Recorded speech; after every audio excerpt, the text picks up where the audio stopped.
আরে মাহফিল নিয়েছে কারা, কারা কমিটিতে কারা আছে? এই সারাদিন দেখেন নি, এখন রাত বাজে 10:30, এখন আপনি আসতেছেন। আরে এখানে এরা দাঁড়িয়ে কেন, কোন কারণে দাঁড়িয়ে আছে?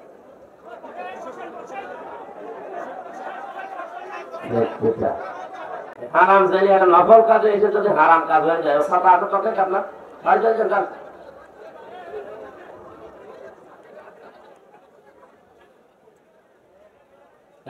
এগুলো ডিস্টার্ব হলে খুঁজে ফেলো, দরকার নেই, খুঁজে বাড়ি নিয়ে চলে যান।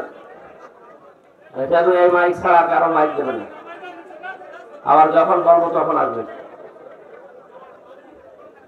প্রতিদিন এই এক কথা বলতে বলতে আমার গলা হয়ে যাচ্ছে। মিডিয়াতে যারা আসেন আজকে থেকে মানা করে দিলাম, আগামীতে যারা আসবেন আপনার কারণে খুব ঝামেলায় আছে। আশা করছি কথা রাখবেন, যদি না রাখেন আপনাদের ক্ষতি হবে। জোর করে যদি আজকে বন্ধ করে দিই তাও তো এই মাহফিল ঝামেলা হয়ে যায়। আর সামনে কয়েকটা 5-7 দিন বন্ধ করে দেওয়া দরকার। 1 মাস 1.5 মাস 2 মাস আগে এরা মাহফিল নেই, এখন হঠাৎ করে এই 5 ঘন্টা আগে বন্ধ করে দিলে ঝামেলা। এই জন্য কষ্ট করে হলেও আশা লাগছে।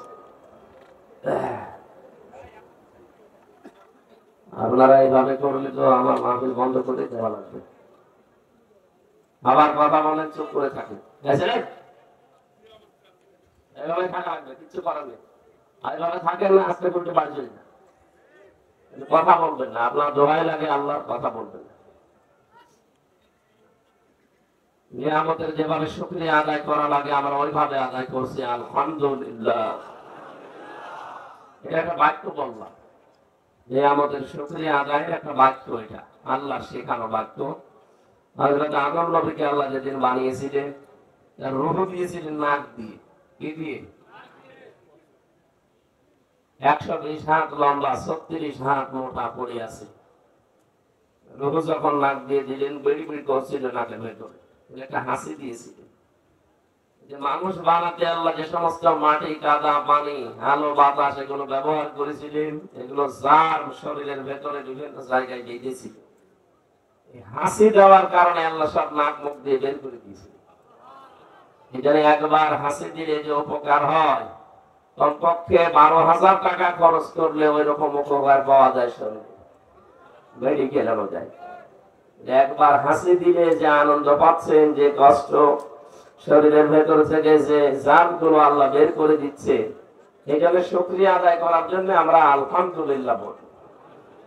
কারণ আমাদের আদি পিতা হযরত আদম, তিনি হাসি আসার পরেই তার মুখ দিয়ে অটোমেটিক বের হয়েছিল আলহামদুলিল্লাহ। আল্লাহ এত বেশি খুশি হয়েছিলেন এই শব্দটা শোনার পর, কারণ তিনি আলহামদুলিল্লাহ বলতে পারতেন। আগে আলিফ লাম দিয়েছেন,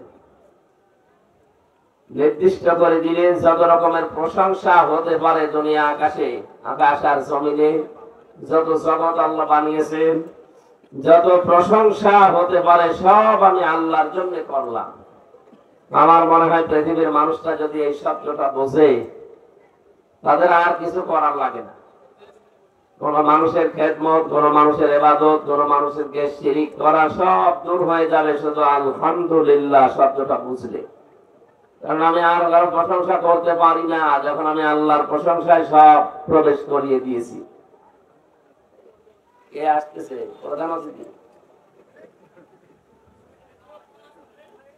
এই ট্র্যাডিশনটা বন্ধ করা লাগবে। কোন আলোচক যদি আলোচনা করে আর এই যে সলিমদ্দি কলিমদ্দি যারা আমরা আসি, আমাদের জন্য স্লোগান দিয়ে নিয়ে আসা লাগবে। কোথায় গেছে এটা? এখানে কোরআনের আলোচনা হয়, আমি বারবার নিষেধ করি যে আমরা আস্তে করে চুপ করে তুলে দিই। কিছু মানুষ আছে আবেগ গলা আন্দাজে,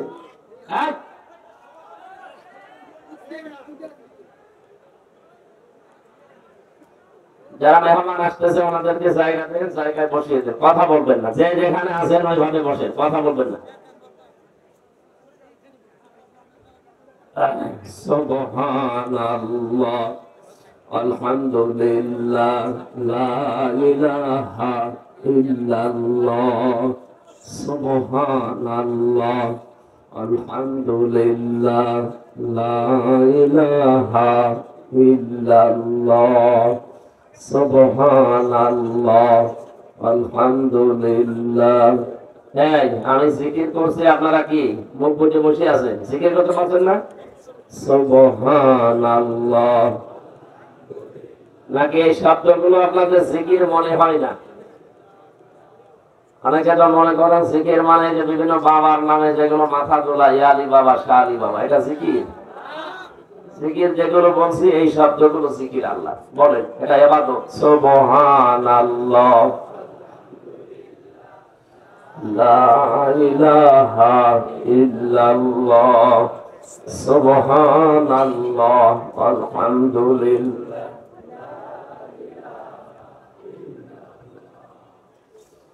লা ইলাহা ইল্লাল্লাহ মুহাম্মাদুর রাসূলুল্লাহ।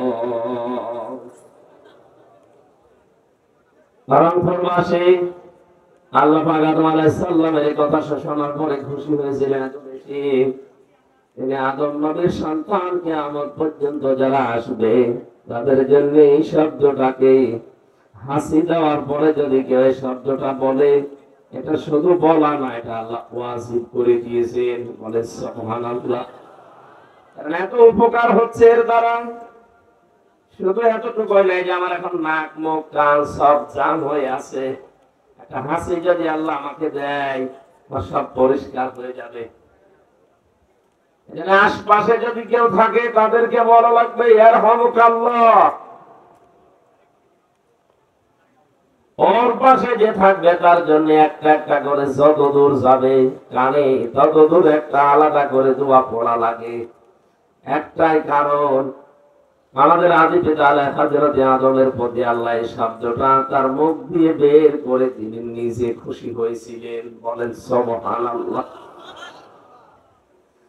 নিয়ামত যদি কেউ পায় তার শুকরিয়া আদায়ের বাক্য এইটা আলহামদুলিল্লাহ। কিন্তু শর্ত যদি কেউ আদায় করতে চায় যে নিয়ামত পেয়েছি আমি হক আদায় করব, তিনটা শর্ত তাকে মানা লাগবে। এক নম্বরে তাকে বলা লাগবে যে হ্যাঁ আমি স্বীকার করি এটা নিয়ামত। এটা কোরআনে কারিমের আয়োজনে আমরা যারা এসেছি এটা আমাদের জীবনের জন্য যে নিয়ামত আমরা মানি তো। বলেন বলেন যাক্কির, আল্লাহ পাক বলেন আপনি আলোচনা করেন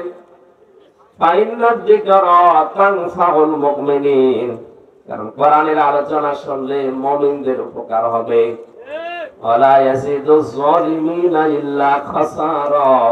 আর জালেম যারা তাদের শুধু ক্ষতি বৃদ্ধি হবে। এখানে এই 15.5 বছরে আমরা দেখতে পেয়েছি মুমিনেরা বহু কষ্ট করে হলেও কোরআনের আলোচনা শুনেছে, আর জালেমরা যত রকমের কষ্ট লাগে সব কষ্ট সহ্য করেও বাধা দিয়েছে। কারণ তারা জানে যে কোরআনের আলোচনায় আমরা যা করি আমাদের জন্য কোন পক্ষের কথা নেই, যা আছে সব আমাদের বিপক্ষের কথা, আমাদের শুধু ক্ষতি বৃদ্ধি হবে। এই জন্যই তো ওরা নিয়ম করে দিয়েছিল পূজা করবেন কোন অনুমতি নেওয়া লাগতো না। কোরআনের বাইরে যত অনুষ্ঠান এই দেশে ছিল কোনো অনুমতি নেওয়া লাগে না, আরো পুলিশের পাহারা দিত। শুধুমাত্র তাফসীরুল কোরআন মাহফিল এটা যেখানেই লেখা সেই জায়গায় 14 জায়গায় পারমিশন নেওয়া ছিল। এটাই শয়তানরা করেছিল খুব কায়দা করে, এখন কায়দা নেই। গোয়েন্দা বিভাগের প্রধান যিনি কয়েকদিন আগে আমাকে জানিয়েছে হুজুর যেখানে যেই ফোর্সে আল্লাহ জানিয়েছে কোরআনের কথা আপনি ওইভাবে জনগণকে শোনাবেন। 56,000 বর্গ মাইলে কোনো অনুমতি নেওয়ার প্রয়োজন নেই। যদি কেউ কিছু বলে শুধু নাম বাবার নাম আর গ্রামের নামটা আমার দেবেন, ও ঠ্যাং ভেঙে ফেলবো। আমি বললাম যে স্যার আপনি এতদিন ছিলেন কোথায়? আমার হুজুর আমি নতুন দায়িত্ব পেয়েছি, আমি একজন মুসলমান, বাড়ি এই লালমনিরহাট। নাম বলতে নিষেধ করেছিল তারপরও বলে ফেললাম এই জেলায় বাড়ি, আপনাদের এলাকার কৃতি সন্তান। আমি মুসলমান, মুসলমানের যে নিয়ম নীতি ওইগুলো পালন করতে হলে কোন মহারথীর কাছে অনুমতি নেওয়া লাগবে। এই সিস্টেম বাতিল, এদেশে লাগবে না। বাংলাদেশের প্রধান উপদেষ্টা যিনি এখন আছেন ডক্টর মোহাম্মদ ইউনূস, উনি চেয়ারে বসার পরের দিনই ঘোষণা দিয়েছে অন্যান্য ধর্মের অনুষ্ঠান যেভাবে হয় 12 মাসে 13 পূজা হয়, কোনো অনুমতি লাগে না, কোনো বাধাও নেই। সুতরাং মুসলমানের দেশে ৯৬ তাদের ধর্মের কথাগুলো মানুষ শুনবে, বুঝবে। এখানে আবার অনুমতি কিসের? এই সিস্টেম বানিয়েছিল ওই জালেমরা। ওই জালেমরা একেবারে নিচ থেকে শুরু করে উপর পর্যন্ত। আমি তো ১৩টা না ১৪টা জায়গায় দেখতাম নেওয়া লাগে। আগে পাতি নেতা, এরপরে আরেকটু বড় নেতা, এরপরে মেম্বার, এরপরে চেয়ারম্যান, উপজেলা চেয়ারম্যান, এরপরে এমপি, এরপরে ওসি, এরপরে ডিওনো, এরপরে ডিএসবি আছে, ডিবি আছে, এনএসআই আছে, ডিজিএফআই আছে, গোয়েন্দা বিভাগের আরো আছে, সিআইডি, এর ২৭টা গোয়েন্দা বিভাগ আছে। সব রিপোর্ট দেবে কি আমরা করছি। এখানে কি জেনা ব্যবসার কারখানা করা হয়? জেনা ব্যবসার যেন বন্ধ হয় সেই কথা এখানে শোনানো হয়। এরপরে আবার উপরে লাগবে এসপি। আর অধিকাংশ জায়গায় তো এগুলো পেয়েছিলাম সব শয়তান, অধিকাংশ। আমার বাংলাদেশের মনে হয় এই ৬৪ জেলার প্রায় ৩৫ থেকে ৪০টা জেলার এসপি অনুমতি দিত না, বলে না হবে না। কেন হবে না? কোন কারণ নেই। আমি কোরআনে কারিমে প্রচার যে মাধ্যমগুলোর আয়াত আছে এগুলোর তাফসীর পড়তে গিয়ে পেয়েছি বিশ্ব নবীকে ওরা কোরআন প্রচারে বাধা দিত ৩টা কারণে। কয় কারণে? বলেন বলেন। ১ নম্বরে কারণ হচ্ছে এমনি, কোন কারণ এমনি। এখন যদি বলেন মানে এমনি, মানে হ্যাঁ এমনি। আমি যদি আজ এই দাড়ি পাকা মুরুব্বদের দেখে বলি যে রাজাকার, যদি বলেন কেন বললেন এমনি, এই কারণে, কারণ আমার হাতে মাইক আছে, আমার হাতে এখন পাওয়ার আছে। আমি চেয়ারে বসে আছি না, যে যখন চেয়ারে থাকে সে তখন গিয়ারে থাকে। ১৫ বছরে গিয়ারে ছিল না, আল্লাহ একবারে হাওয়া দিয়েছে ছেড়ে যা, যতর উপরে উঠেছিল একবারে অত নিচে নেমে গেছে। ওরা মনে মনে ভাবতো আল্লাহ মনে হয় এই নিয়ামত, এই ক্ষমতা, এই প্রভাব প্রতিপত্তি আমাদেরকে ভালোবেসে দিয়েছে। হ্যাঁ, কোরআনে কারিমে আল্লাহ জানিয়েছেন সূরা আলে ইমরান ১৬৮ নাম্বার আয়াত। আপনারা আছেন তো? রব্বুল আলামিন বলেন ৭৮ নাম্বার আয়াত, ولا يحسبن الذين كفروا أنما نملي لهم خير لأنفسهم إنما نملي لهم ليزدادوا إثما ولهم عذاب مهين। বলেন আল্লাহু আকবার। হে নবী, কাফেররা ধারণা করেন তাদেরকে যে চেয়ার আল্লাহ দিয়েছেন ক্ষমতার, তাদের যে টাকা পয়সা, প্রভাব প্রতিপত্তি, এগুলো মনে হয় তাদের ভালোবেসে দিয়েছে। অথচ না, কাফেররাই চেয়ারে বসে মানুষের যে অধিকার নষ্ট করে, যে জুলুম করে, এগুলো আল্লাহ দিয়েছেন এই কারণে যাদের পাপের বোঝা যেন পূর্ণ হয়ে যায়। হয়েছিল ১৫.৫ বছরে পাপের বোঝা, খাপের খাপ মিলে গেছে। এখন আর পানি দেবেন ধরবে না, পড়ে যাচ্ছে। পাপের বোঝা আপনার আমার নেবে কে? এই জন্য আল্লাহ পাক যখন ভরে গেছে, ওদের জন্য অপমানজনক শাস্তির ব্যবস্থা আল্লাহ করে দিয়েছে। এত অপমান সে ৮৫০ বছর আগে একজন পালিয়েছিল, লক্ষণ সেন, আর ওর বোন পালালো এই যে ২০২৪ সালের ৫ আগস্ট। কত বছর পর?